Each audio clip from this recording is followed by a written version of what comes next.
Presiden Prabowo Subianto mengeluarkan 2 perintah dalam persoalan pagar laut misterius di perairan Tangerang, Banten.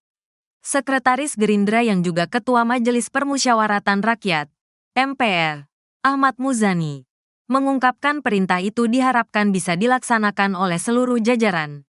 Perintah pertama adalah penyegelan, lalu, kedua, adalah pencabutan terhadap pagar laut tersebut. Kemudian, perintah ketiga, agar pihak terkait mengusut siapa pemiliknya. Sudah, beliau, Prabowo, sudah setuju pagar laut disegel, itu disegel. Kemudian yang kedua, beliau perintahkan untuk dicabutkan, gitu. Siapa pemiliknya juga harus usut begitu, kata Muzani di Kompleks Parlemen, Senayan, Jakarta, Rabu, tanggal 15 Januari tahun 2025. Meski demikian, Muzani mengaku tak tahu siapa pemilik pagar laut di Tangerang itu.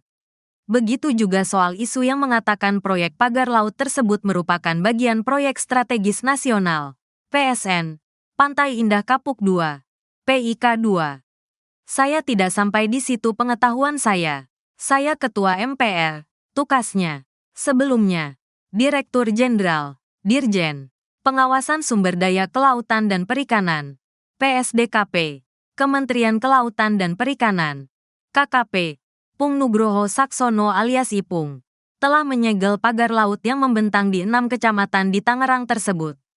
Penyegelan itu dilakukan Ipung bersama anak buahnya pada Kamis, tanggal 9 Januari tahun 2025. Ipung mengungkapkan pihaknya memberi tenggat waktu hingga 20 hari kepada pemilik pagar laut agar segera membongkar sendiri. Jika tidak, kata dia, KEKP lah yang akan turun tangan sendiri. Kami beri waktu, paling lama 10 sampai 20 hari deh. Kalau tidak bongkar, maka KKP akan bongkar. Yang namanya laut, jangan di pagar-pagar seperti itu, tegas Ipung, Kamis.